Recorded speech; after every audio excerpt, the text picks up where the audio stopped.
Un gran saludo a todas y a todos. Espero estén pasando unas excelentes vacaciones. Aquí hago la grabación de la clase que no se pudo dar la semana pasada, la cual consiste en los elementos que componen más que nada el marco teórico en una investigación clínico-epidemiológica. Dentro de esta presentación vamos a ver lo que son la síntesis de los elementos propios de lo que es el marco teórico, la introducción, la justificación y el planteamiento del problema de investigaciones no solo orientadas para cada uno y cada uno de ustedes en el diplomado, sino además, sobre todo para aquellas y aquellos que quieran hacer una investigación de índole clínico-epidemiológica o sobre el área de la salud pública. Recordemos que, antes que nada, al hablar de lo que son los elementos del marco teórico, hay que saber la importancia de la teoría. La teoría es aquello que nos provee los elementos más allá de la descripción de conceptos, sino sobre todo las conclusiones y los argumentos que nos permiten dirigir la metodología sobre la cual se compone nuestro proyecto. Nos genera un marco común que nos permite servir para generar opiniones, evidencias y debates cada vez más correctos en aplicación dentro del campo de la salud. A esto se refiere este epígrafe que les comparto, que es por parte del doctor Alan Sears, que es sociólogo y escribió este libro relacionado con la importancia de la teoría social dentro de las investigaciones, lo cual lo vamos a ver posteriormente cuando hablemos de lo que es el marco teórico y cómo se redacta este mismo. Antes de iniciar, hay que recordar lo que son los elementos de un anteproyecto. Un anteproyecto se compone sobre todo de lo que son los antecedentes, mal llamado a veces el marco teórico, luego el marco metodológico y finalmente el marco operativo. Pero, ¿qué componentes tiene cada uno de estos elementos? Los antecedentes, como bien sabemos, se componen de la introducción, el planteamiento del problema, la justificación, la hipótesis, pero si es que hay, porque no todas las tesis tienen hipótesis. Hay algunas tesis de índole observacional que no generan como tal hipótesis o incluso algunas que son dentro del campo de la metodología cualitativa. Posterior a la hipótesis, como les comento, si es que existe, se tiene que poner lo que es el marco teórico y finalmente el objetivo general y los objetivos específicos que dirigirán el proyecto de investigación.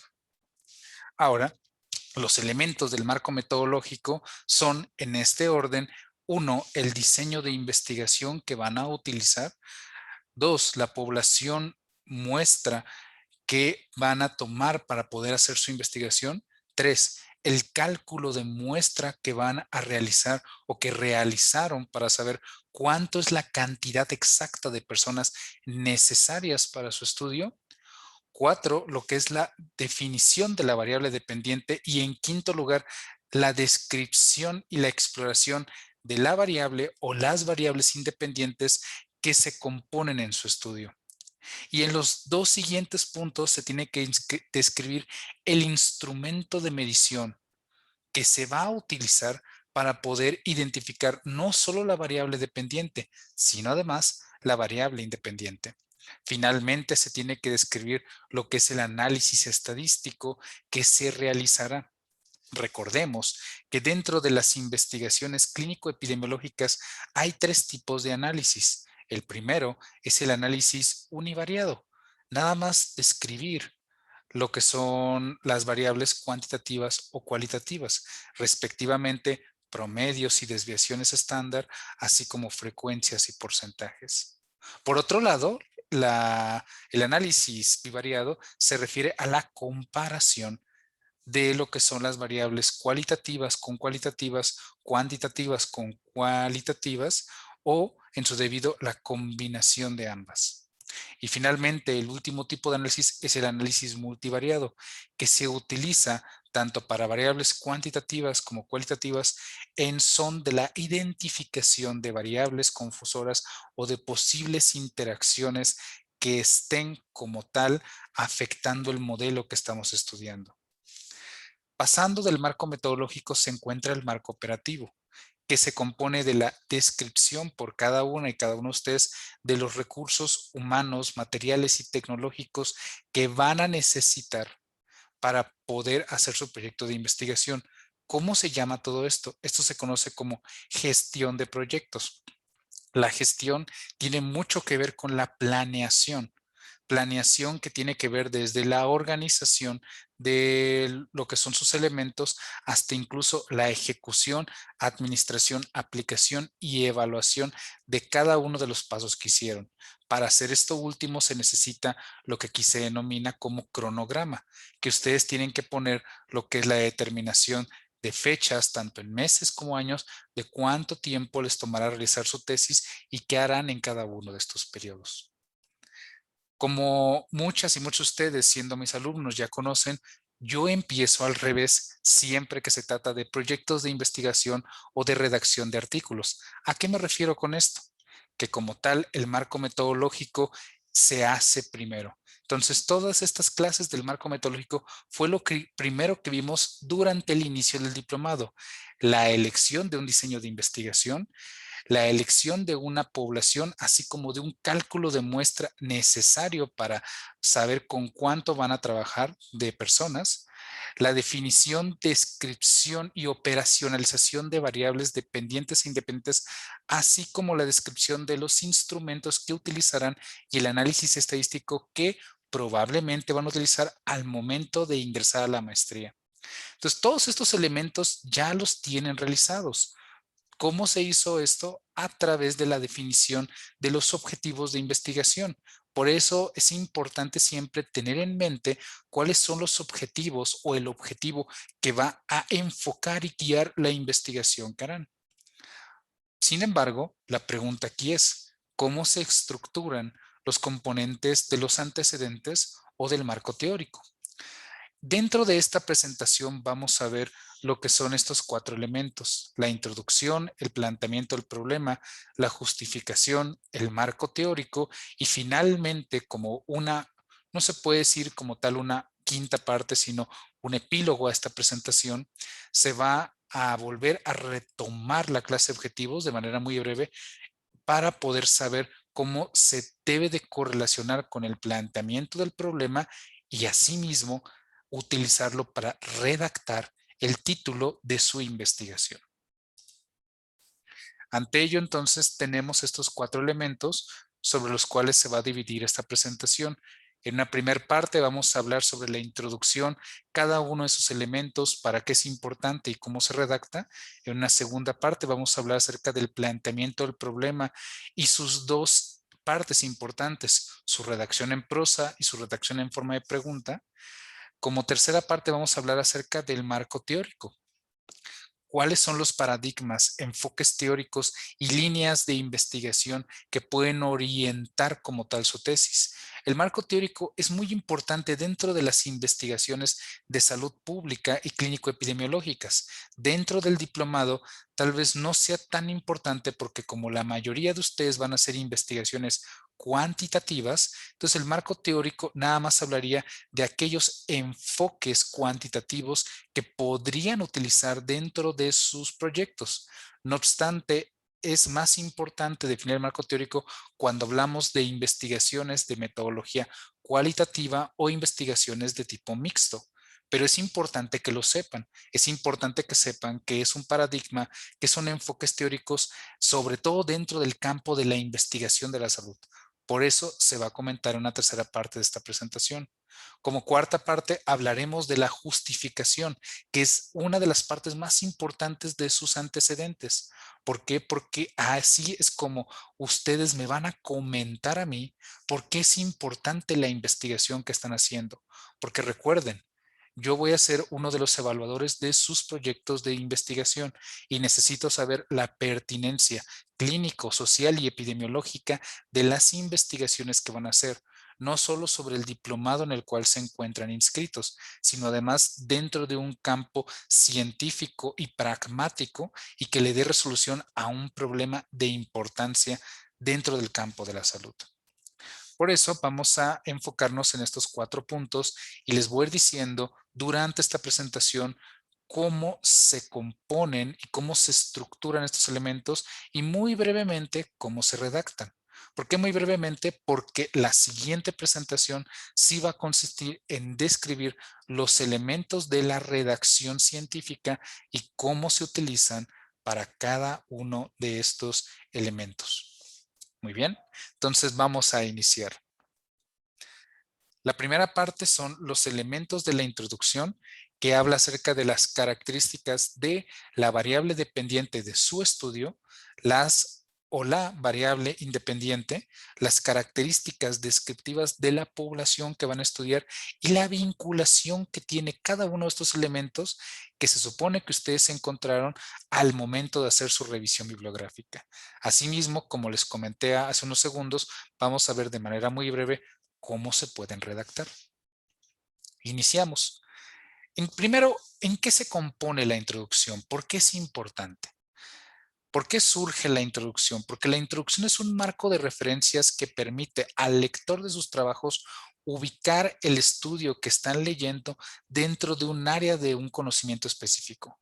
¿Cómo se construye este apartado? A partir de una muy buena revisión bibliográfica que ustedes tuvieron que haber hecho o hicimos como tal al inicio del diplomado, en donde ustedes al revisar las múltiples bases de datos, motores de búsqueda y directores temáticos, encontraron tanto lo que se ha estudiado de su tema como lo que no se ha estudiado.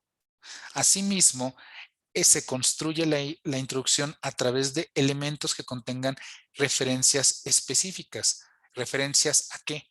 A artículos empíricos sobre todo. Y la introducción es un proceso escalonado e interactivo. ¿Qué quiere decir esto? Que tiene que ser secuencial cada idea después y antes de la anterior. Una idea conlleva a otra que como tal, como refieren los reporteros que trabajan sobre todo en la publicación de textos o incluso textos científicos, es como una pirámide invertida. Vamos de lo general a lo particular. Y surge como tal la pregunta de por qué es importante. Porque la introducción es la carta de presentación que me especifica las razones que justifican su estudio. De manera muy breve y de manera muy subjetiva, se puede definir que la introducción me permite o les permite a ustedes describir qué es lo que se conoce sobre el tema, porque es importante el tema que están estudiando, qué era lo que se sabía o lo que se sabe sobre este tema antes de hacer esta investigación. Asimismo, ¿en qué contribuye esta investigación a mejorar el conocimiento? ¿O qué vacíos de la literatura existen para que ustedes como tal justifiquen la investigación que están haciendo? Asimismo, resalta, no de manera general, la necesidad del estudio. ¿Y por qué digo no de manera general? Porque para eso es el apartado de justificación, donde ustedes me van a definir, describir y exponer ahora sí de manera objetiva y general la importancia de su estudio.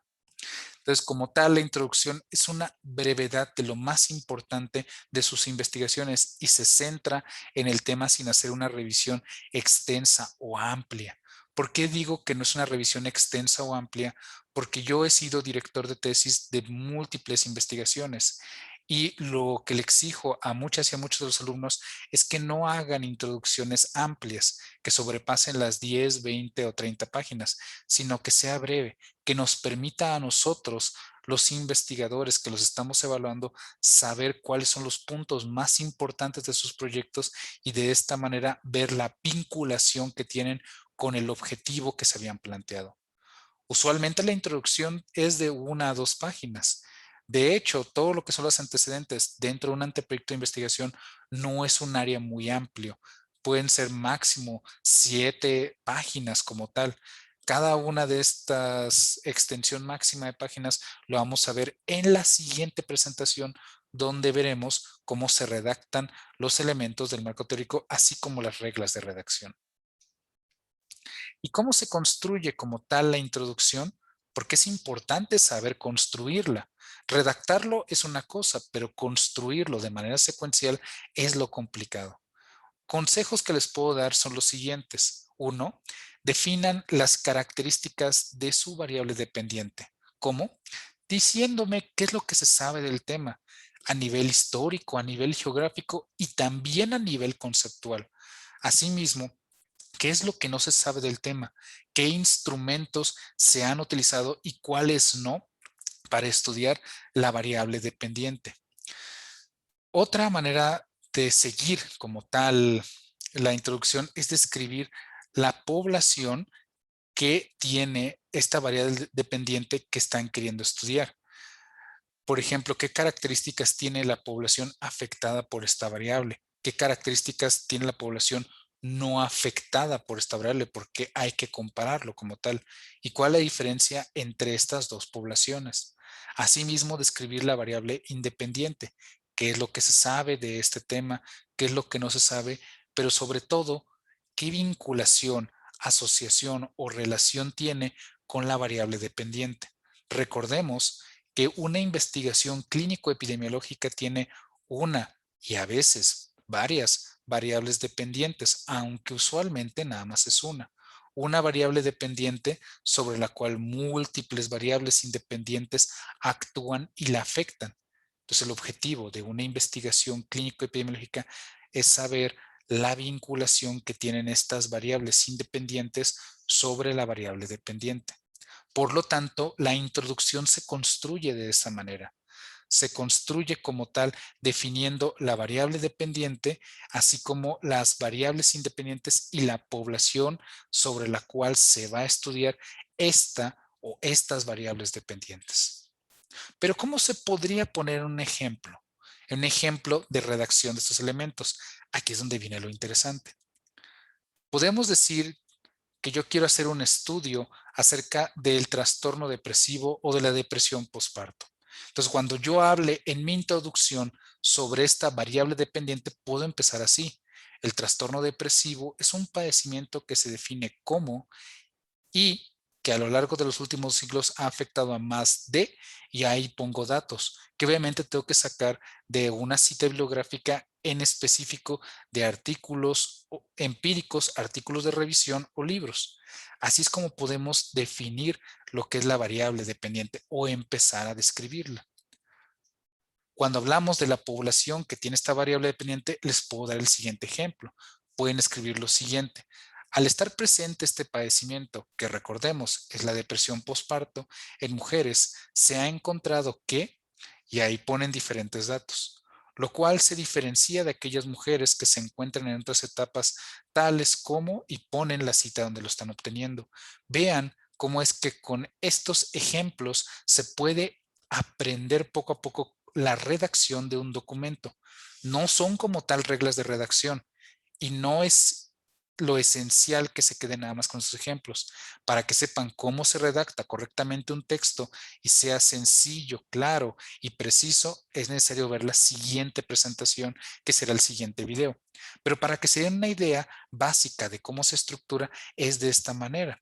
El tercer ejemplo es, ya al hablar de la variable independiente, se puede describir o escribir lo siguiente.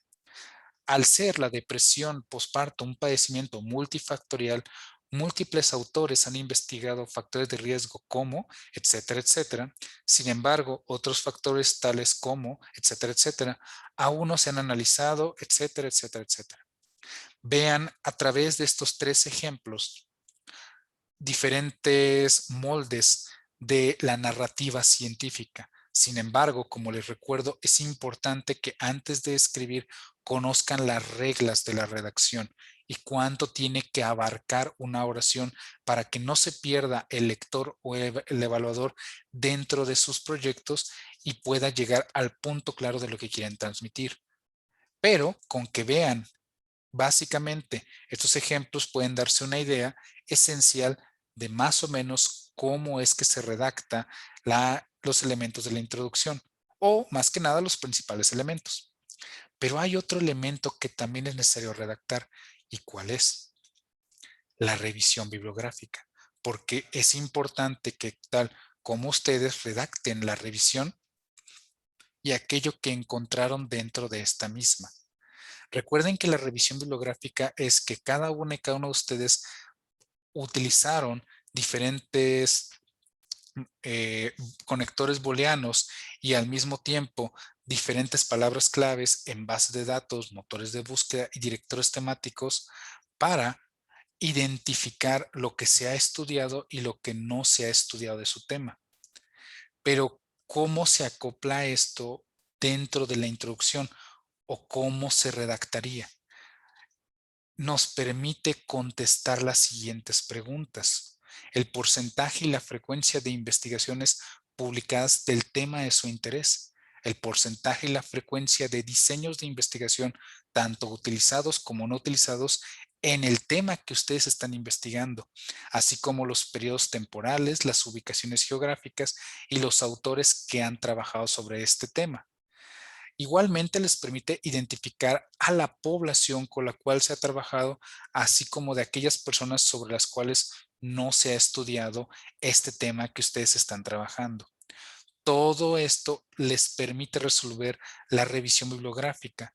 La mejor manera de hacer este proceso, un proceso rápido y sencillo, es a través de matrices de sistematización, que recordemos son matrices donde en un documento de Word dividen en 4 columnas el nombre del autor, los objetivos de la investigación, la metodología y los resultados, ya que tienen todas las matrices de sistematización donde se sintetiza la información que ustedes encontraron. Ahora sí pueden redactar el apartado de revisión bibliográfica de la introducción. La pregunta es, ¿cómo lo redacto? Este es un ejemplo que yo les voy a dar. Vean, por ejemplo, cómo contestamos la primera pregunta, el porcentaje y la frecuencia de investigaciones publicadas del tema de interés. Este es un ejemplo de un texto que yo escribí. Vean más o menos cómo es. Durante los periodos de febrero a marzo del 2021 se realizó una revisión bibliográfica en bases de datos como PubMed, etcétera, etcétera, y motores de búsqueda tales como Google Académico u otros. Así es como ustedes pueden empezar a definir cuándo hicieron su revisión bibliográfica, pero además, ¿qué fue lo que encontraron? Continuamos con este ejemplo y vean lo que escribo. En esta búsqueda se encontró un total de X o N cantidad de artículos empíricos, así como X o N cantidad de artículos de revisión, donde se mostró una prevalencia de investigaciones cuant y cualitativas con un porcentaje de diseños observacionales o experimentales, tales como tal, tal y tal y tal, o algunos que exploran y ya hablan acerca del problema. Continuando con este ejemplo, ustedes pueden decir lo siguiente: la alta concentración de reportes en cierta ubicación geográfica o en cierta población en específico nos permite apreciar una carencia de investigaciones nacionales, estatales o municipales, o incluso una carencia de investigaciones en poblaciones como tal, tal, tal y tal. Y ahí ustedes continúan escribiendo lo que encontraron, así como lo que no encontraron. Y pueden finalizar este apartado diciendo lo siguiente: considerando lo anterior, se genera la necesidad de explorar esta situación en, ahí escriben la población de estudio que compone el proyecto que ustedes están haciendo. Entonces, como pueden ver, la introducción se compone de la descripción, o bueno, de la narración de lo que son las variables dependientes, independientes, la población de estudio y la vinculación que tienen cada uno de estos elementos de acuerdo a lo que encontraron ustedes durante su revisión bibliográfica. Revisión que tienen que describir cómo le hicieron, cuándo le hicieron, así como qué fue lo que encontraron al momento de hacerlo. Estos son todos los elementos de la introducción, por lo que ahora continuamos con el segundo elemento de lo que son los antecedentes, el planteamiento del problema, que nos permite describir el problema de interés de manera en prosa, así como la pregunta de investigación que va a dirigir el objetivo o que el objetivo como tal la estructuró, dependiendo de cómo ustedes empezaron su proyecto de investigación. Pero, ¿qué es el planteamiento del problema? A diferencia de la introducción, el planteamiento del problema es la interrogante o la duda que tienen ustedes como investigadores. Como investigadores, tanto obviamente como alumnos de diplomados, maestrías, doctorados e incluso como alumnos de pregrado o de especialidades de medicina, de enfermería, de odontología, porque al final cada una y cada uno de ustedes contestan una pregunta al momento de hacer algún procedimiento o alguna técnica nueva dentro del campo de la salud. Pero el planteamiento del problema, ¿qué es lo que contesta? Contesta una duda, pero en respecto a una ausencia de conocimiento o para rectificar un conocimiento o incluso para evaluar o ratificar un conocimiento. Por lo tanto, el planteamiento del problema concibe una estrategia. No obstante, esta estrategia tiene que ser con base a un problema real, con base a un problema factible y debe de estar muy bien delimitada en tiempo, espacio y persona. ¿Por qué? Porque esto se va a correlacionar mucho con lo que es el marco operativo. Cuando ustedes posteriormente me redacten cuáles van a ser los recursos humanos, tecnológicos y operativos, este planteamiento del problema tiene que tener correlación con ese apartado. ¿Por qué? Porque si ustedes no saben cuánto se van a tardar, dónde van a hacer su investigación o incluso cuánto les va a costar, esto dificultará mucho la realización de su proyecto de investigación. Por lo tanto, tienen que pensar muy bien cómo van a hacer su investigación y aquí es donde ustedes me lo van a describir. ¿Cómo? Aquí lo vamos a ver. El planteamiento del problema se divide en dos partes. Una primera parte donde se formula en prosa las relaciones entre los conceptos de su investigación. En cuatro partes se puede ver de la siguiente manera. Tienen que decirme qué es lo que intentan resolver. En como segunda parte, en quiénes lo van a lograr. Asimismo, dónde lo van a lograr y por qué lo van a lograr ahí en específico. Y como último, cuándo planean lograrlo.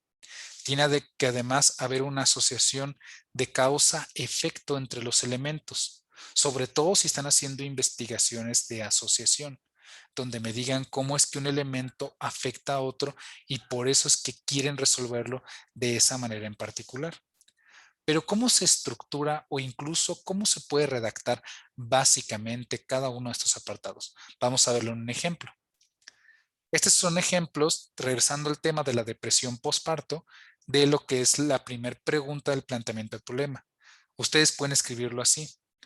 Actualmente, y al desconocerse los factores de riesgo que condicionan la depresión postparto, es importante determinarlos en tal o por tal.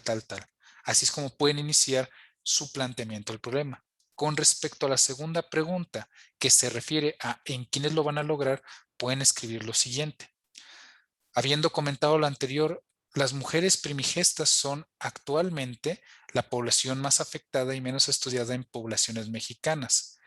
Si, por ejemplo, ustedes dicen un argumento así de específico, tienen que escribir la cita de donde lo están obteniendo. Porque como pueden ver en este ejemplo, aunque es ficticio, ya hace un argumento muy específico sobre una población más afectada que las otras, por lo que tienen que escribir la cita en APA de donde están obteniendo, ya sea un artículo empírico, un artículo de revisión o un libro como tal. Posteriormente, la tercera pregunta se puede contestar de la siguiente manera. ¿Dónde lo van a lograr y por qué? Este es el ejemplo que les doy. Así lo redacté yo. Considerando la falta de reportes que hay de este tema, sobre todo en estadísticas estatales, yo buscaré hacer mi proyecto, por ejemplo, en el Hospital de Niño y la Mujer de aquí de Querétaro, el Hospital Regional de Querétaro, el Hospital del Iste. Ustedes pueden elegir el hospital o la institución donde lo van a hacer, pero después de haberlo elegido y haberlo escrito, tienen que definir y explicarme por qué. Por ejemplo, pueden decir, yo elegí o esto último se debió a la infraestructura que cuenta con el lugar, ya que se compone de un número de pacientes o un número de personal que podría permitir ayudarme, etcétera, etcétera. Tienen que ponerme la razón por la cual van a elegir ese lugar en específico. Y la cuarta pregunta es, ¿cuándo planean lograr su investigación? Vean cómo dice el ejemplo. Al ubicar el lugar donde haré mi proyecto, pretenderé hacer mi investigación durante los periodos de, vamos a decir, octubre a diciembre del 2021, enero a diciembre del 2022, el tiempo que ustedes quieran, pero me lo tienen que poner así como dice el ejemplo, en un periodo, ya sea de años o de semestres, y considerando los meses. ¿Por qué? Porque así me va a permitir saber en ciertas patologías o en ciertas enfermedades si ustedes pueden cumplir los requisitos que ustedes están marcando con el cálculo de muestra. Asimismo, les permitirá a ustedes tener un periodo meta sobre el cual pueden cumplir su proyecto de investigación o cuando ustedes pueden saber si tal vez acabaron antes de tiempo o tal vez aún les falta tiempo para terminar y ya se está cumpliendo este periodo meta. Entonces es importante que me contesten de manera de prosa todo esto en el planteamiento del problema. Al haber acabado la definición de estos elementos, seguiremos con lo que es la redacción de la pregunta de investigación. Pero quiero que se fijen en lo siguiente. Vean en la tercera y cuarta pregunta cómo es que están escritos los verbos. La tercera y cuarta pregunta se refiere a dónde harán su investigación y cuándo la van a hacer. Vean que los verbos que se están utilizando son en tiempo futuro. ¿Por qué? Porque su investigación aún no está hecha. Es un mero anteproyecto. Por lo tanto, ustedes me están diciendo a futuro cómo lo planean hacer, dónde lo van a hacer y cuánto tiempo es el que se van a tardar. A diferencia de los demás elementos de la introducción o del planteamiento del problema que se pueden redactar en pretérito o en presente, estas dos partes se tienen que redactar obligadamente en futuro. Ahora, la segunda parte del planteamiento del problema, después de haber descrito en prosa todo lo anterior, es la redacción de la pregunta de investigación. Este es un ejemplo que les marco. De acuerdo a lo descrito previamente, mi pregunta de investigación será la siguiente. ¿Cuáles son o cuáles serán los factores de riesgo que condicionan la presencia de depresión posparto en mujeres atendidas en el Hospital del Niño y la Mujer durante el último semestre del año 2021? ¿Qué les llama la atención de esta pregunta de investigación?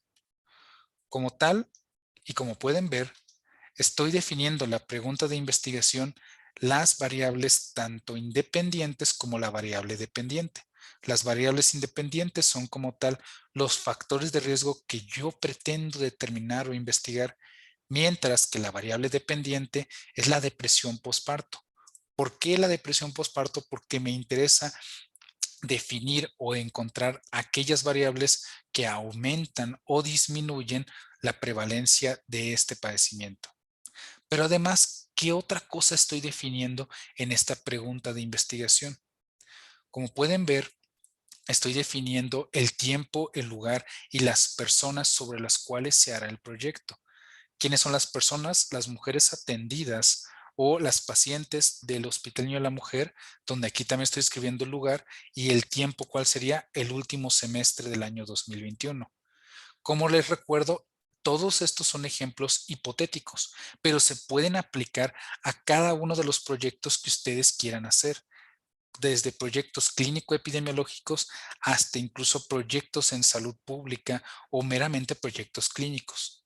Entonces, aunque como tal esto no es una receta de cocina para hacer proyectos de investigación, son ejemplos que les permitirán hacer de manera más sencilla cada uno de estos apartados.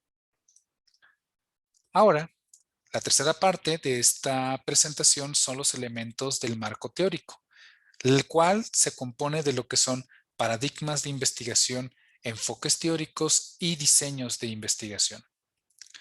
Pero, ¿qué es el marco teórico?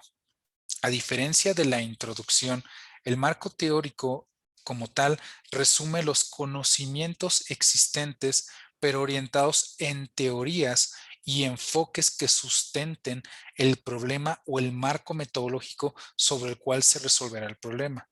Por lo tanto, describen la metodología que orientará la finalidad del proyecto de investigación. Pero para obviamente saber sobre la importancia de esto, hay que definir cuáles son los tipos de metodología que hay en el campo de la salud. Y aquí sí es necesario que presten bastante atención, porque aunque ya lo habíamos visto en la clase de la revisión de textos de metodología cualitativa, es necesario que lo veamos de nuevo para que no exista confusión. ¿Qué tipos de metodología hay en el campo de la salud? Esa es una pregunta muy importante. ¿Sobre cuáles paradigmas se enfoca cada metodología? ¿Cuáles son los enfoques teóricos de estas metodologías y de estos paradigmas, así como los diseños de investigación de estos mismos? Las metodologías que existen dentro del campo de la salud son las siguientes. La primera de ellas es como tal la metodología cuantitativa, que permite el medir, predecir, explicar, determinar, verificar y evaluar un problema de investigación. Por otro lado, las metodologías o la metodología cualitativa es diferente a la metodología cuantitativa, porque como se puede ver aquí en la presentación, la metodología cualitativa interpreta un problema, descubre y lo describe, profundiza y comprende o muestra las características internas de un problema de salud, así como de las personas que viven este problema. Vean, por ejemplo, cada uno de estos elementos aplicados a esta pintura. Esta pintura se conoce como el doctor y podemos ver a un médico sentado al pie de la cama de una paciente enferma, mientras que un familiar está viendo o observando al médico analizar esta enfermedad, así como tratando de cuidar a la persona, que es familiar suyo, que se encuentra enferma. Cada uno y cada uno de nosotros hemos vivido esta situación. ¿Por qué digo esto? Porque desde el campo de la medicina y desde el campo de la enfermería, así como odontología, psicología y todas las demás ciencias de la salud que nos apoyan, fisioterapia, optometría, nosotros intentamos resolver un problema. Pero se puede ver desde dos diferentes enfoques. Un enfoque cuantitativo, donde un problema, como ya acabamos de decir, se intenta definir, describir, medir, explicar, resolver y evaluar, o desde un enfoque cualitativo, donde un problema se intenta interpretar, describir, profundizar e incluso comprender. Estas dos metodologías son esenciales dentro del campo de la salud e incluso, aunque parecen metodologías opuestas, se complementan. La metodología cualitativa apoya a la cuantitativa al describir lo que viven las personas y su experiencia de vida con los padecimientos, hablando en cuestión del campo de la salud, mientras que la metodología cuantitativa permite identificar, explicar, evaluar y resolver un problema a través de esta medición que sea obviamente dentro del campo de la medicina. Incluso ambas metodologías se pueden estudiar de manera mixta, que son los famosos proyectos de investigación mixtos.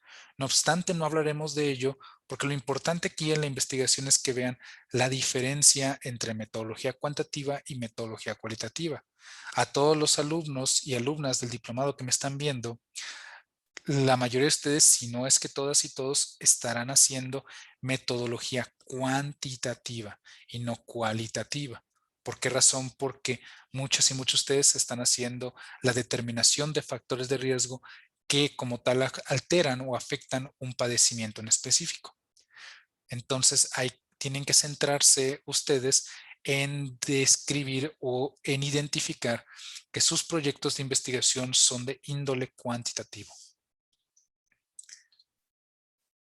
Y como pueden ver, la metodología cuantitativa y cualitativa tiene diferencias, diferencias tanto paradigmáticas como ontológicas y epistemológicas, pero también están las diferencias en los objetivos que intentan resolver. Los objetivos, por ejemplo, de la investigación cuantitativa es el medir y predecir numéricamente un fenómeno, verificar o falsear hipótesis, generar o explicar situaciones e incluso explicar y determinar causas y efectos. ¿Cómo lo hace? A través de técnicas e instrumentos específicos, encuestas estructuradas, censos poblacionales, estudios de laboratorio, estudios de imagen, etcétera, etcétera. Mientras que la investigación cualitativa lo que hace es que tiene a través de sus objetivos la interpretación de los fenómenos dentro de una índole social, individual o cultural. Descubre y genera nuevas teorías, particulariza y profundiza en los eventos y comprende incluso los patrones de comportamiento. ¿Qué técnicas utiliza? Utiliza, por ejemplo, diseños de investigación fenomenológicos, etnográficos, observación participante o incluso el uso de entrevistas no estructuradas y semiestructuradas. La diferencia entre ambas metodologías es la manera en que el observador o el investigador se posiciona. La investigación cuantitativa tiene una consideración epistemológica donde el observador es independiente a quien observa. ¿Qué quiere decir esto? Que yo como investigador no me voy a inmiscuir o no voy a ser parte del problema o de la situación que estoy estudiando, porque mi perspectiva es externa, mientras que la consideración epistemológica de la investigación o la metodología cualitativa es que uno como observador o como investigador es parte de la situación que se está estudiando. Hay una perspectiva interna donde uno se mete a la sociedad y observa cada uno de los elementos del interés y empieza a comprenderlos de una manera particular, diferente a que se hiciera desde una perspectiva externa. Por lo tanto, como pueden ver, la metodología cuantitativa estudia una realidad tangible que se puede medir, fragmentar y categorizar, mientras que la metodología cualitativa estudia una realidad que se construye socioculturalmente, que se entiende a través de la interacción y nos permite identificar los roles que juegan las personas, incluso situaciones de opresión y entender a su vez cómo es que todo esto afecta la vivencia que tiene la persona con el padecimiento con el que vive. Porque recordemos, estamos hablando de investigaciones dentro del campo de la salud. Y como les recuerdo, aunque parecen opuestas, este tipo de metodologías se complementan una con la otra e incluso se pueden estudiar de manera conjunta o mixta. Pero, ¿qué es un paradigma de investigación? Un paradigma de investigación es un modelo o es un patrón, una manera de ver el mundo donde obviamente se sigue una determinada situación y tiene diferentes formas en que se compone un paradigma. En primer lugar, reconoce el paradigma a través de sus modelos de estudios, el marco metodológico con el cual se estudiará e interpretará un fenómeno en específico. Por otro lado, se estudia a través de un paradigma la naturaleza preteórica de una situación. ¿Qué es preteórica? Que antes de que nosotros generemos una teoría o una opinión, el paradigma nos permite definir o describir correctamente cómo es que actúa este escenario. Esto se le conoce como ontología, mientras que la epistemología es la relación que tiene el investigador con el objeto de estudio y cómo es que se genera conocimiento a través de esta interacción. De manera más sencilla, la ontología se puede identificar como lo que nosotros sabemos antes de entrar a la situación de estudio, y la epistemología es lo que nosotros generamos de conocimiento después de que entramos a esta situación y después de que interactuamos con lo que estamos estudiando. ¿Cuáles paradigmas científicos existen? Hay múltiples autores que definen no solo dos paradigmas, sino cuatro, cinco e incluso siete. No obstante, algunos de los autores dentro del campo de la salud han definido cuatro paradigmas importantes que como tal orientan las investigaciones clínico-epidemiológicas y además las investigaciones de salud pública. Dentro de esto, los cuatro paradigmas son el paradigma positivista, el paradigma microinteraccionista, el paradigma teórico-crítico y el paradigma participativo. De estos cuatro, tres de ellos son de la metodología cualitativa, los que son el microinteraccionismo, el paradigma teórico crítico y el paradigma participativo, mientras que el único paradigma que es propio de la metodología cuantitativa es el paradigma positivista. que, como les comento, es el que más van a utilizar cada uno de ustedes como alumnos del diplomado en sus proyectos de investigación.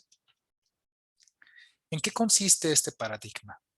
El positivismo gira en que la realidad se puede medir, se puede fragmentar y se puede evaluar, en donde nosotros como investigadores, como clínicos, médicos, enfermeras, psicólogos, odontólogos, etcétera, etcétera, tenemos una visión externa a la situación.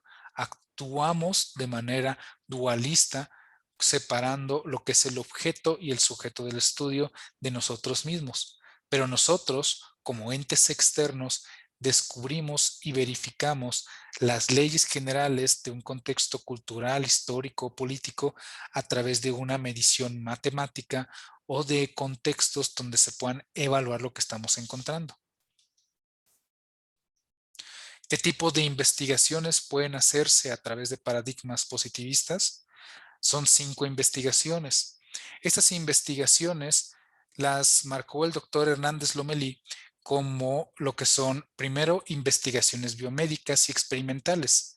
El doctor Hernández Lomelí nos refiere que estas son aquellas donde se trabaja con animales para poder estudiar o identificar padecimientos, nuevos tratamientos al experimentar como tal con seres vivos antes de que pase a la experimentación sobre humanos.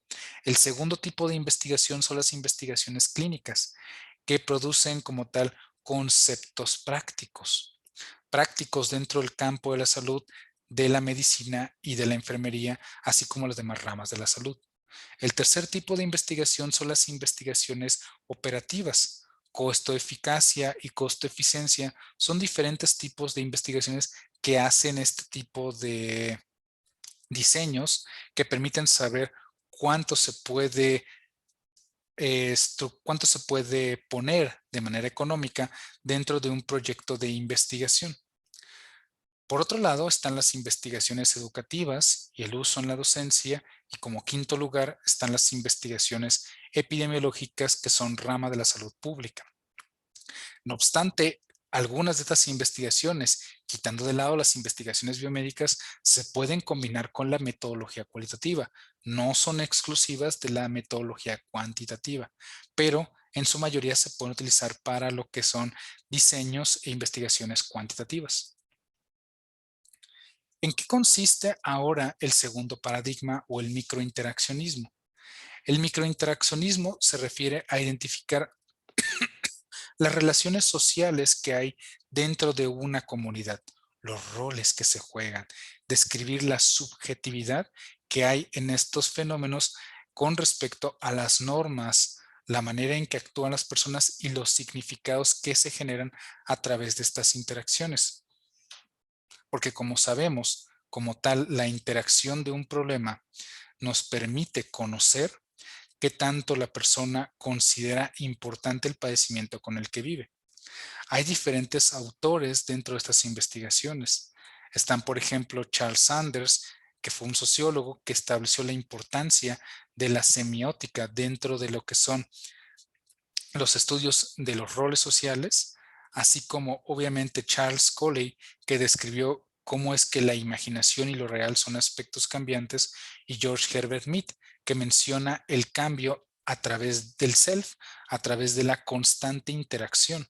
¿Qué nos refieren estos tres sociólogos? Como pueden ver, cómo es que la persona cambia a través de la interacción, y lo que considera real a veces puede cambiar con la imaginación. Pero, ¿qué significa esto dentro del campo de la salud? Es muy importante porque Charles Coley, por ejemplo, había dicho que un problema no es real hasta que uno quiere. ¿Qué quiere decir esto? Que una persona que tiene un padecimiento de salud no va a considerar real o importante su padecimiento hasta que él quiera. Esto que conllevaría a que la persona, si no lo considera importante, no se va a cuidar, no va a seguir su tratamiento o no va a ir a que le hagan estudios diagnóstico para poder detectar de manera temprana el padecimiento que tiene.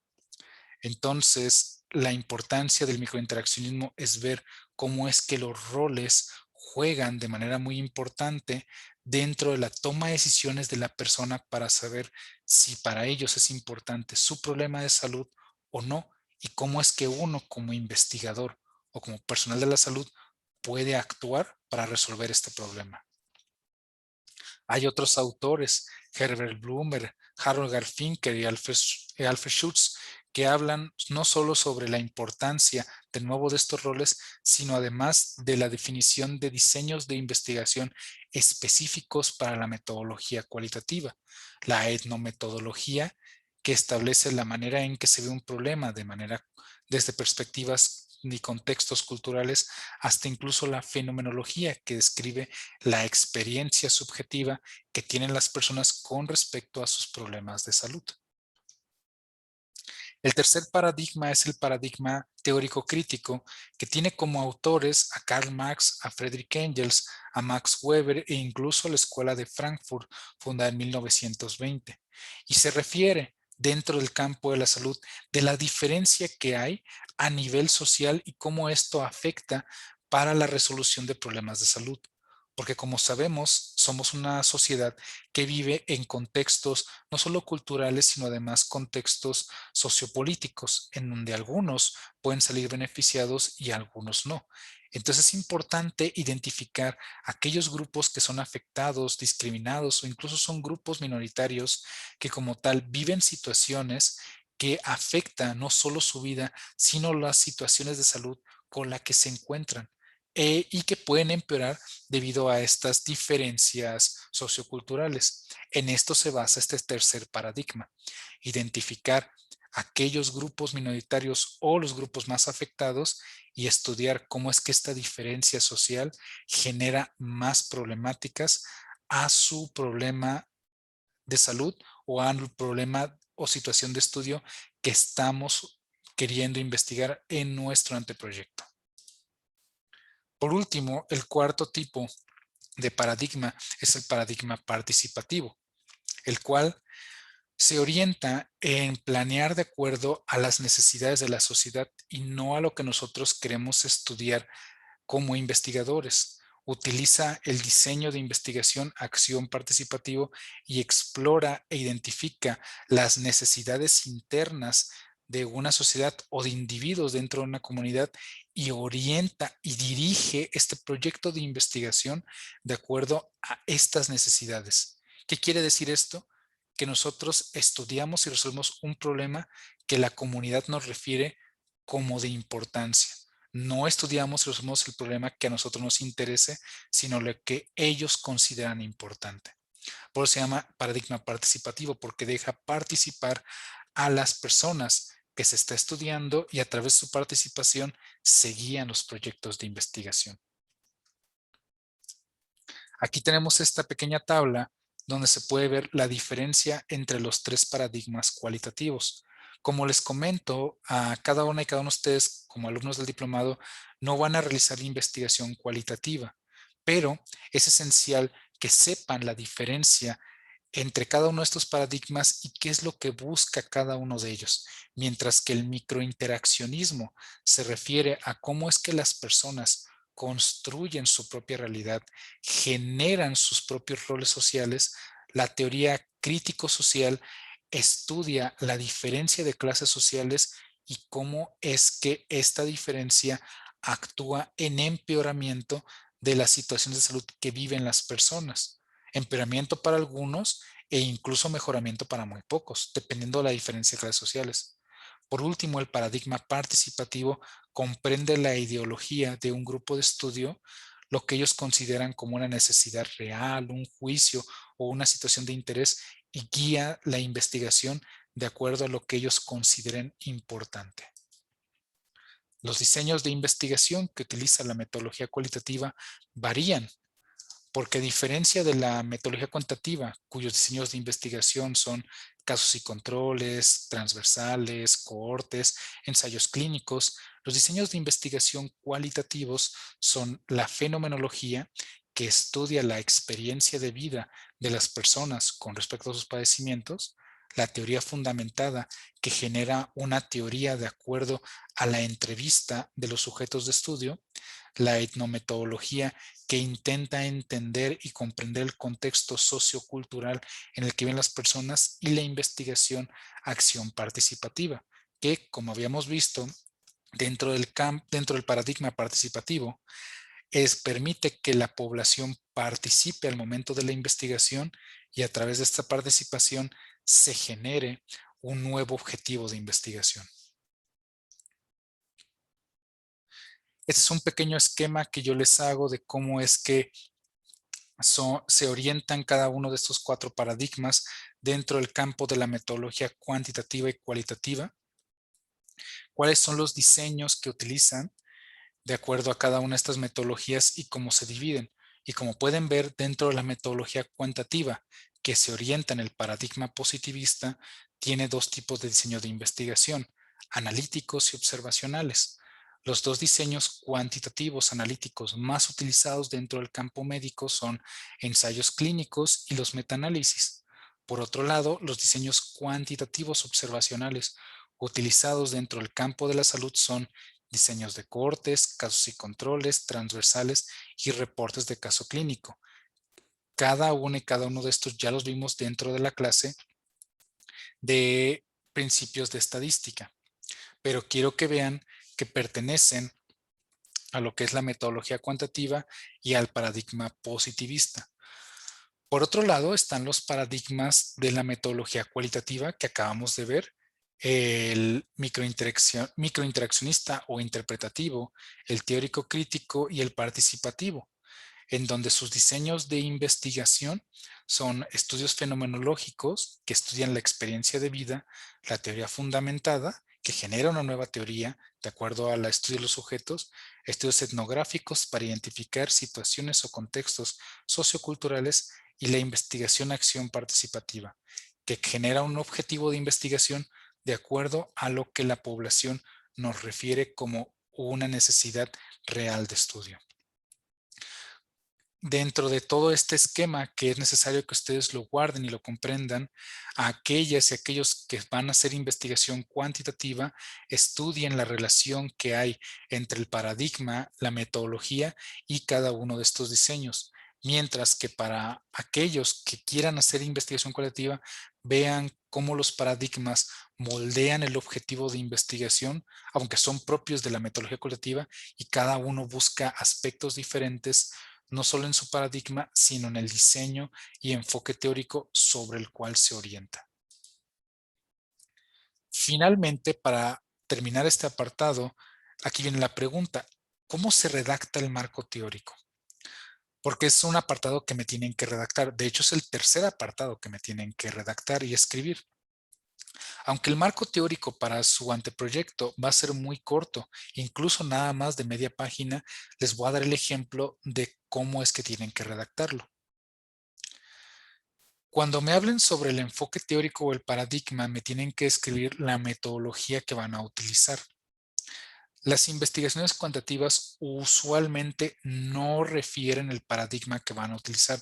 ¿Por qué? Porque todas se orientan sobre un paradigma positivista o neopositivista, por lo que sería redundante comentarlo, pero sí me tienen que referir la metodología, y este es un ejemplo que les pongo. Por medio de una metodología cuantitativa, buscaré medir y evaluar los elementos que conforman las causas para la depresión postparto en tal.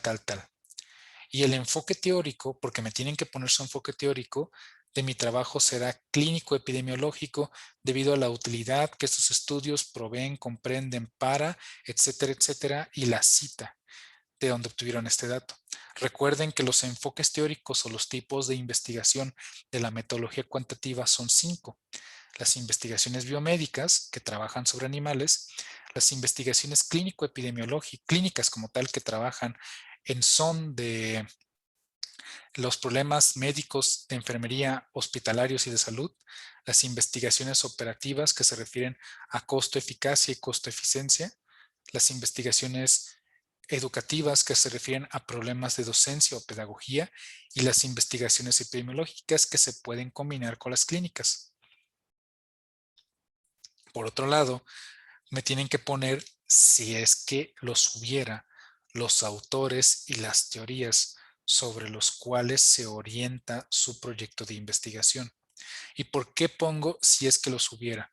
porque las investigaciones clínico-epidemiológicas usualmente no se basan en teorías, a menos que sean investigaciones dentro del campo de la enfermería, porque como recordemos, las investigaciones que hace el personal de enfermería se basan en teorías ya existentes, que son múltiples.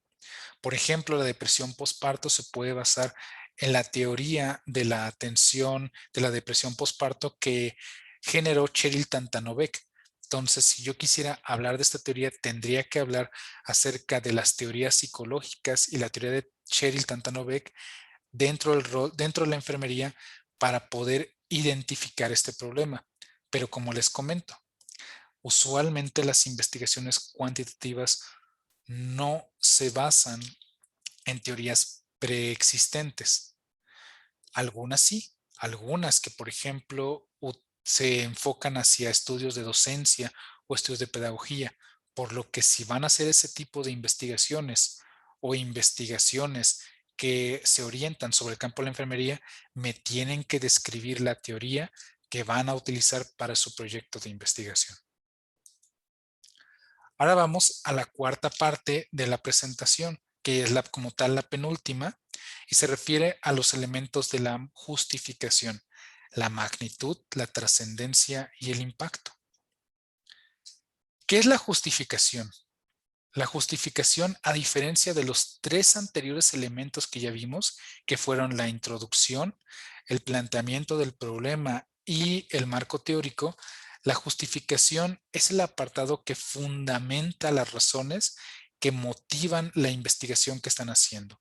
Contestan las siguientes preguntas. ¿Por qué es conveniente llevar a cabo esta investigación o cuáles serán los beneficios que se derivarán de la investigación que están haciendo? Por lo tanto, me tienen que resolver la pertinencia y la factibilidad, así como lo significativo de la investigación que van a hacer. O sea, hacer el propósito, la relevancia y si es posible o no hacer la investigación que ustedes me están planteando. ¿Cómo voy a evaluar yo la importancia de su proyecto o cuáles criterios voy a utilizar para evaluar su justificación? Son estos 5 criterios: la conveniencia, la relevancia social, la implicación práctica, el valor teórico y la utilidad metodológica, aunque esto último es optativo. ¿Cómo es que se resuelve cada uno de estos elementos? Cuando hablamos de conveniencia, respondemos la pregunta de si es útil hacer o no esta investigación o para qué me sirve. Por ejemplo, ustedes me pueden poner: la utilidad de mi proyecto radicará en, pues permitiría una resolución de este problema a nivel estatal o la generación de nuevas investigaciones. Ahí es donde ustedes me van a poner la utilidad del proyecto que van a hacer. Como segundo apartado, me tienen que poner la relevancia social. O sea, sé quiénes van a ser los principales beneficiados de su investigación. Les voy a dar un tip. Usualmente los principales beneficiados son la población de estudio con la cual van a trabajar, pero tienen que decirme por qué van a salir beneficiados. Por ejemplo, en el ejemplo que les había puesto de la depresión postparto, los beneficiados serían aquellas mujeres que sufren de este padecimiento. Por lo tanto, el realizar esta investigación permitirá identificar las causas del problema que están teniendo, así como, después de haberlas identificado, la resolución de estas mismas a través de nuevos proyectos. Habiendo dicho lo anterior, así es como ustedes pueden resolver el tercer punto, las implicaciones prácticas. O sea, ¿qué realmente resuelve el problema a nivel práctico? ¿A nivel económico? ¿A nivel político? ¿A nivel social? O incluso a nivel clínico y hospitalario? Ustedes me tienen que comentar esto mismo, así como incluso el valor teórico. ¿Por qué es el valor teórico? O sea, ¿se desarrolla alguna teoría o postula una nueva teoría o refuta como tal una nueva teoría o genera nuevas recomendaciones? Esta última parte es un poco difícil, sobre todo en investigaciones clínicas, pero ustedes lo pueden contestar de la siguiente manera. Pueden decir que la utilidad de descubrir la situación que ustedes están queriendo estudiar generaría la posibilidad de nuevos estudios, nuevas investigaciones, identificar causas, identificar una problemática, así como los diferentes ejes de esta misma. Entonces, como pueden ver, Cada uno de estos criterios tiene su manera de resolverse, de la cual yo se lo estoy proveyendo, pero lo tiene que tener su justificación para que sí se vea la importancia de su proyecto. Y de manera optativa está la justificación metodológica, que quiere decir que su proyecto generará nuevos métodos o nuevas metodologías. Pero como les comento, esto es optativo. ¿Por qué? Porque usualmente para alcanzar este nivel de resolución o de practicidad se implicaría un proyecto bastante avanzado, por lo que no es necesario que tengan como tal este criterio. Sin embargo, si lo pueden agregar a su proyecto, entonces estará bastante bien.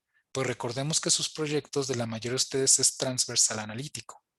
Por lo tanto, aunque sí se puede resolver esta situación, es un poco complicado dadas las características del diseño. Pero ahora vamos a hablar ya de manera más práctica y de manera más específica acerca de los elementos de la justificación, elementos que tiene que tener este apartado, no solo además de los criterios que yo voy a evaluar, sino de estos postulados que ustedes tienen que redactar de manera muy específica para saber que sí lo tienen. Uno de ellos es la magnitud, otro es la trascendencia y otro es el impacto. Y vamos a hablar de cada uno de ellos a continuación. ¿Qué es la magnitud y en qué se compone? La magnitud expresa la importancia cuantitativa de su proyecto. ¿A cuántas personas realmente afecta este problema? ¿Qué grupos de población son los más afectados? Centra además la relevancia social de su proyecto. O sea, se que van de los datos generales a los particulares. ¿Cómo? Describiendo la importancia cuantitativa a nivel internacional, nacional, estatal, municipal, regional y local. O sea, se vamos de lo más grande a lo más pequeño. Pero ¿cómo se compone este elemento, la justificación? A través de la prevalencia e incidencias de los datos sólidos que refieren la importancia cuantitativa de este problema. Por otro lado, está el segundo elemento, que es la trascendencia.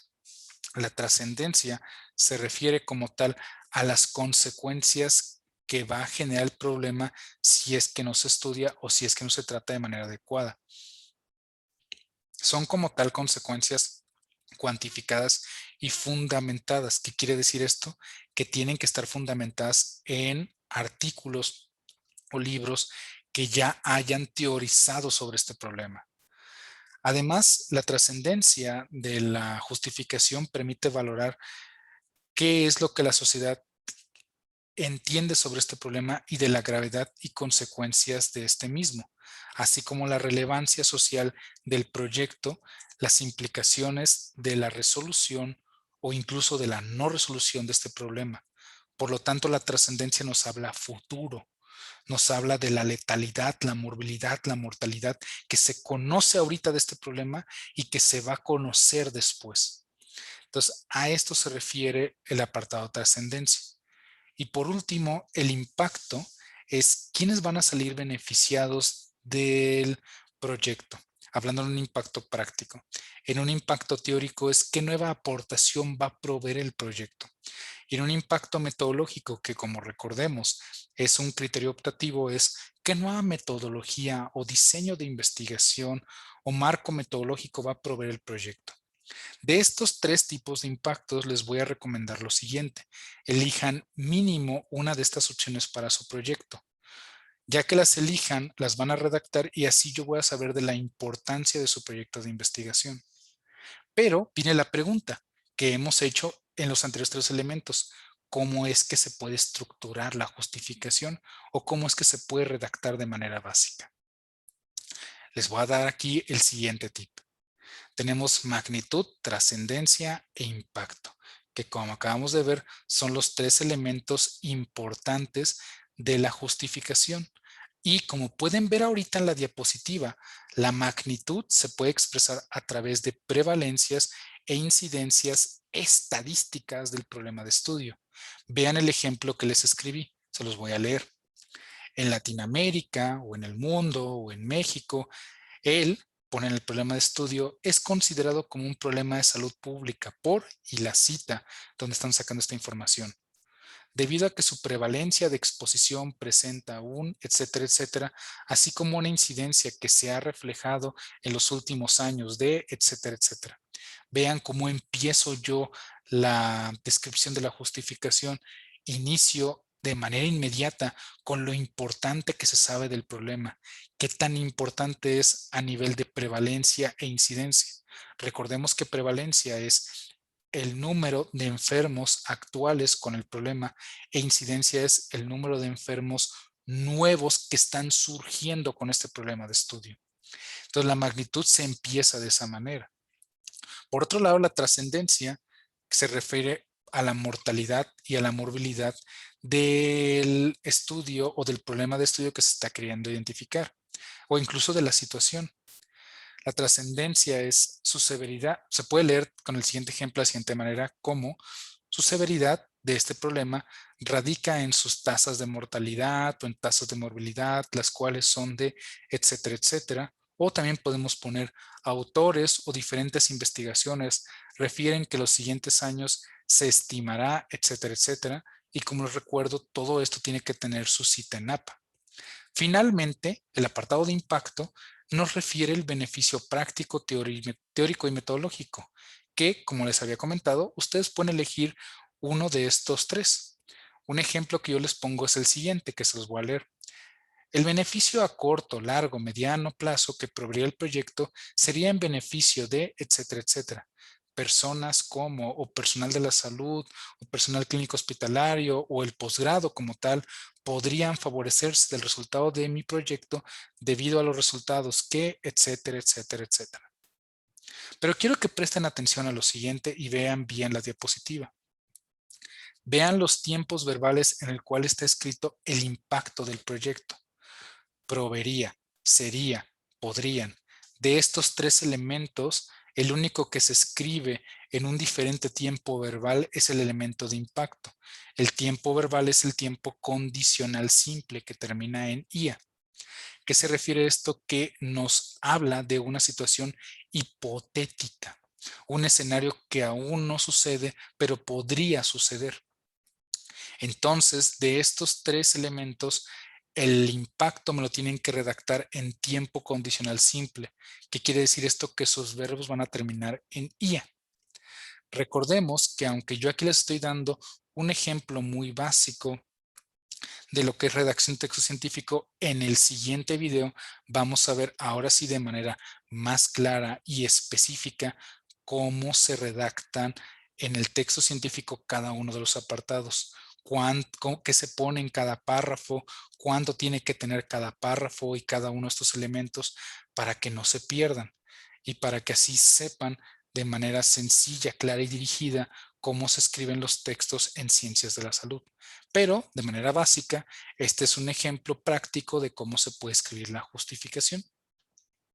Finalmente, y de manera muy breve, vamos a hablar de la última parte de la investigación, que es la delimitación del objetivo, que se refiere, que aunque ya lo hayamos visto, a los elementos que conforman al objetivo, pero la relación que tiene que tener con el planteamiento del problema, así como en la estructura y redacción del título de su proyecto.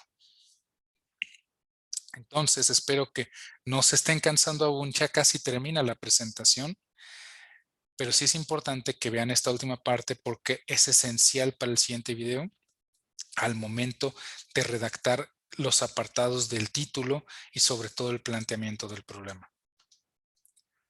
Recordemos los elementos del objetivo. ¿Cómo se estructura un objetivo? Un objetivo se estructura de 4 componentes principales: verbo, variable o variables independientes, variable dependiente y población. El verbo tiene que ser de acuerdo a la taxonomía de Bloom. La variable o las variables independientes es qué es lo que se está midiendo o qué es lo que se está buscando medir, cambiar, identificar, evaluar, proponer. Cada uno de estos verbos cambia de acuerdo al verbo que ustedes eligieron de la taxonomía de Bloom. Por otro lado, también tiene que definirse la variable dependiente, que es aquella variable o aquel dato que va a tener un efecto positivo o negativo de acuerdo a cómo interactúa sobre este mismo las variables o variable independiente. Asimismo, el objetivo tiene que escribir la población de estudio. Significa los sujetos a los que se desean aplicar la metodología y que se van a encontrar los resultados como tal. Antes de pasar a la descripción de los objetivos, veamos la taxonomía de Bloom, que para aquellas y aquellos que no lo conocen, la taxonomía de Bloom se refiere a la generación o a, como tal, los criterios de comprender un concepto de acuerdo a 6 diferentes objetivos. La taxonomía de Bloom fue definida por el psicólogo Benjamin Bloom en 1930 y se refiere a los niveles de conocimiento que existen sobre un área. Estos niveles de conocimiento se ven en esta pirámide, de menor a mayor, siendo los menores los que se encuentran más cerca de la base y los mayores que se encuentran más cerca de la punta de esta pirámide. El primero de ellos es el conocer o recordar algo. Como pueden ver, es un nivel de conocimiento básico. El segundo es comprender lo que ya se conoció. Por otro lado, el tercer nivel es aplicar lo que ya se comprendió y en un cuarto paso es analizarlo, examinar si la información o lo que se está estudiando o aplicando se hizo bien y las causas de este mismo. Para ello, el quinto paso es la evaluación. La evaluación o síntesis de la información, que obviamente primero se inicia con síntesis y después como evaluación, nos permite saber si el conocimiento que estamos adquiriendo se adquirió de manera correcta. Y finalmente, como el nivel más alto de conocimiento, se encuentra la creación o generación de un nuevo conocimiento. Como pueden ver, cada uno de estos conocimientos va de lo más sencillo a lo más complejo y se pueden aplicar en proyectos de investigación, por lo que tienen que haber elegido o elegir si van a reestructurar su proyecto muy correctamente cada uno de estos verbos. Y lo vamos a ver por qué en la siguiente diapositiva. Por ejemplo, tenemos la pregunta de investigación que ya habíamos estructurado como ejemplo anterior. El ejemplo que habíamos dicho era cuáles son los factores de riesgo que condicionan la presencia de depresión posparto en mujeres atendidas en el Hospital del Niño y la Mujer durante el último semestre del año 2021. Vean los elementos que ya se marcan en esta pregunta de investigación y que ya habíamos identificado. La variable independiente o las variables independientes, que son los factores de riesgo, la variable dependiente, que es la depresión posparto, y la población, tiempo y lugar sobre el cual se hará el proyecto. Entonces, ¿cómo se podría componer el objetivo de investigación? El objetivo general podría ser el siguiente. El verbo, de acuerdo a la taxonomía de Bloom, sería comprender o incluso, sí, sería conocer y comprender los factores de riesgo. Entonces, el verbo, un sinónimo podría ser identificar o determinar. ¿Cuál sería la variable independiente? Los factores de riesgo que condicionan la presencia ¿de qué? Sobre la variable dependiente, que es la depresión posparto. ¿En quiénes? En mujeres atendidas en el Hospital del Niño y la Mujer durante el último semestre del año 2021. Y sobre este objetivo general se pueden sacar nuevos objetivos específicos. Por ejemplo, establecer la prevalencia de la depresión posparto, describir diferencias clínicas o sociodemográficas en población con depresión o sin depresión, o identificar el periodo de puerperio en donde más se presenta este padecimiento, etcétera, etcétera. Recordemos que los objetivos específicos nacen del objetivo general y se tienen que responder al igual que el objetivo general a lo largo de la investigación, por lo que estos objetivos específicos tienen dos características esenciales. Surgen de este mismo, o sea, no pueden ser diferentes al objetivo general y a fuerzas, de manera obligatoria, tienen que responderlos durante su investigación. O sea, que lo que escriban aquí están obligados a hacerlo. Entonces tienen que tener mucho cuidado, no solo en la redacción de su objetivo general, sino además en la redacción de su objetivo específico. Pero, como última pregunta es, ¿cómo puedo utilizar el objetivo y el planteamiento del problema para escribir el título de mi investigación? Porque el título es también un aspecto muy importante, no solo para su proyecto y como tal para su tesis, sino también por si quieren hacer artículos de investigación de los resultados que obtengan. El título como tal no tiene que tener más de 25 palabras y tiene que tener los siguientes elementos: la variable o variables independientes, la variable dependiente, su vinculación si es que se puede, así como el tiempo, lugar y persona sobre el cual se hará la investigación. Entonces, vean el título que yo les escribo aquí: Factores de riesgo para la depresión posparto en mujeres atendidas en el Hospital del Niño y la Mujer entre julio y diciembre del 2021. Como pueden ver, son menos de 25 palabras, pero pueden ser títulos diferentes. Por ejemplo, puede ser un título que diga factores asociados para la prevalencia de depresión de posparto en mujeres atendidas en, o un título que diga nivel de asociación entre factores clínicos sociodemográficos y la depresión posparto en, o incluso una tercera alternativa que sea nivel de riesgo y asociación para la prevalencia de depresión posparto en mujeres que pueden jugar con diferentes opciones, pero lo que tiene que tener su título es la variable dependiente, la o las variables independientes, la vinculación, asociación o relación que quieren estudiar, si es que pueden. Esta opción es alternativa, pero como cuarta opción y de manera obligatoria, el tiempo, el lugar y las personas sobre las cuales van a trabajar, porque eso me permitirá saber cómo van a dirigir su pregunta de investigación y su objetivo. Y como último dato, y quiero que presten mucha atención a esto, vean que la pregunta de investigación, el objetivo general y el título comparten las mismas características. Incluso parece que son la misma oración, pero parafraseada y estructurada de manera diferente. Por lo tanto, su pregunta de investigación, su objetivo y su título tienen que decirme lo mismo. No pueden ser diferentes ninguno de estos tres elementos, porque si ustedes ponen algunos de estos tres elementos diferentes, entonces no va a haber vinculación con la pregunta o con el objetivo y su proyecto de investigación no va a estar bien estructurado.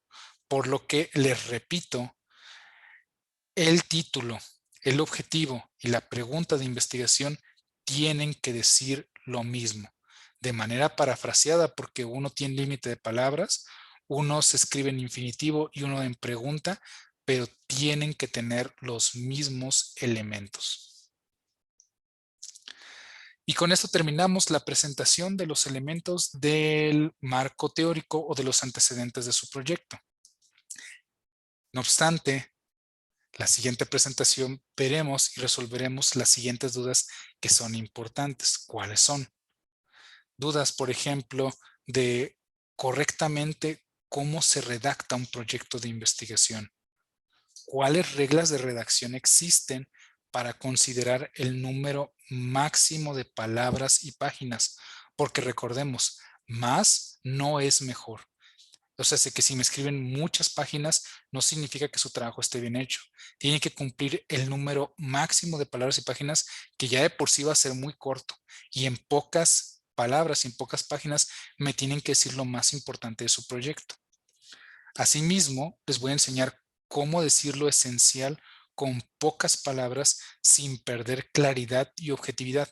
Para ello vamos a ver la aplicación de lo que son los tiempos musicales en la redacción, de cómo es necesario a veces no decir tanto, sino decir de manera clara, sencilla y específica lo más importante de un tema. Asimismo, vamos a ver qué debe ir en cada párrafo de los elementos del marco teórico, ya de manera más específica, que a diferencia de esta presentación, les va a servir casi como receta de cocina para que puedan redactar de manera rápida, de manera bien dirigida su marco teórico y puedan terminar como tal estos apartados de su proyecto de investigación. Pues si no hay nada más que decir, les agradezco muchísimo su tiempo y su presencia de haber visto este video y les deseo como tal unas excelentes vacaciones, esperando verlos pronto en la siguiente clase. Bueno, Espero hayan disfrutado mucho mi video. Les habla Adrián Hernández y nos vemos en el siguiente. Pasen ustedes un excelente día. Gracias.